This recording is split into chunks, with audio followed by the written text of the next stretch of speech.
Intel and AMD have been setting the standard for processors for a long time. From low-end to mid-end to high-end to crazy high-end, we've seen it all, and neither manufacturer is stopping anytime soon. Numerous laptop and desktop manufacturers rely on Intel and AMD to power their devices, but there is one tech giant that has stopped doing so in recent years: Apple. In this video, we're going to be covering a few things. First, we're going to explore the history of Apple ARM processors and their recent integration into Mac devices. Second, we're going to take a look at how the best from Apple performs compared to what Intel and AMD have to offer.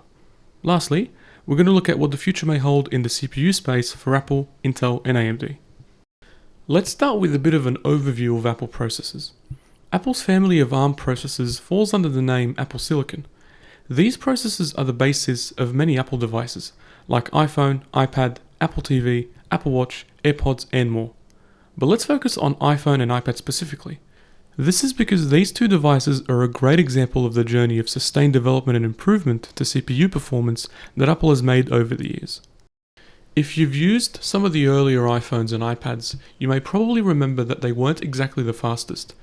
I remember using the iPhone 4 and the iPhone 4S, as well as the iPad 2 and the iPad 3 back in the day, and speed is definitely not one of the reasons that make me remember them. These devices were rather slow, and got even slower on the later versions of iOS that were made available to them. But we started seeing gradual improvement in the processor space leading up to where we are today. Some would argue that the iPhone 5S was a turning point for Apple in terms of CPU performance. Every iPhone and iPad that succeeded the iPhone 5S just kept getting faster. It was in 2020 that Apple decided to replicate this standard in its Mac lineup, as well as achieve other benefits. Doing so involved a one-of-a-kind transition from Intel processors to Apple's very own M series processors, the first iteration of which being the M1 chip, which released as part of that year's Mac lineup, on November 10th to be exact. Many considered this to be a great decision from Apple because of its numerous benefits. In addition to the fact that Apple was able to produce fast chips in-house, ARM technology allowed for more power efficiency compared to x86 technology, resulting in more battery life. Reducing dependence on Intel has also meant that Apple now had full control over the CPUs inside the Mac lineup, allowing for greater harmony between software and hardware. It also meant that Apple was no longer affected by any potential manufacturing delays or processor shortages that Intel may face. But now that we've discussed Apple Silicon, why don't we take a look at how Apple's M series processors perform compared to processors from Intel and AMD.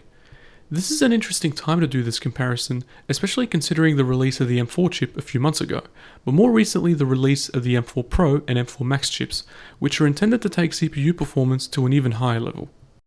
To do this, we need to start by pinpointing the level of performance of those chips, which will allow us to determine the relevant class and specific processor lineups from both Intel and AMD with which we can compare Apple M series processors. Doing so involves removing super high-end processors, not just because it's actually pointless to compare them to Apple M series processors due to the substantial performance difference, but also because those super high-end processors aren't intended for the average customer, unlike most Mac devices that include an M series processor, both from a purpose and price perspective. The main examples here are the upper variants of the AMD EPYC and Ryzen Threadripper lineups, as well as the upper variants of the Intel Xeon. As things currently stand, the M2 Ultra is Apple's best CPU overall, the performance of which can be considered to be nearly identical to the AMD Ryzen 9 7900X3D and similar to the Intel Core i9-13900F. The M4 Max is Apple's second best CPU, doing just a bit better than the likes of the Intel Core i7-14700 and the AMD Ryzen 7 7840HX. On the other hand, the M4 Max delivers slightly lower performance than the likes of the Intel Core i7-14700F and the AMD EPYC 7343. But what do we learn from this? Well, we learned two important things. One is a positive for Apple, and the other is a positive for Intel and AMD. First, Apple is clearly stepping up their game in the CPU space, and they are maintaining the notion of sustained development and improvement that I talked about earlier. The best of the latest, which is the M4 Max, is a clear improvement over its predecessor and also happens to perform better than the M1 Ultra. As well as this, Apple appears to still be the best in the ARM space, outperforming the likes of the Qualcomm Snapdragon X Elite X1E 84-100. That sounds like a password. Second, there is still quite a long way to go for Apple if the intention is to be a true competitor to not necessarily all, but at least some of the better CPUs that Intel and AMD have to offer, like the Core i7-14700KF, the Core i9-13900KF, and the Ryzen 9 7945HX3D.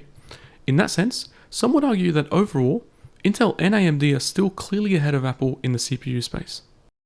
But what's next for Apple, Intel, and AMD? We've seen that Apple ARM is a genuine competitor to a relatively high class of Intel and AMD processors, and Apple is definitely elevating ARM in the computer space. It's reasonable to expect that Apple will continue to do this and potentially pose a greater challenge to Intel and AMD with every future iteration of M-series processors.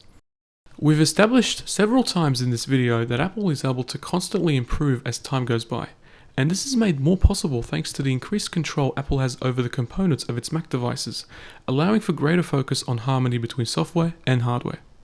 In other words, on top of improvements to the CPUs themselves, better optimization of software to take greater advantage of hardware will also be very beneficial in reaching higher standards of CPU performance in the future.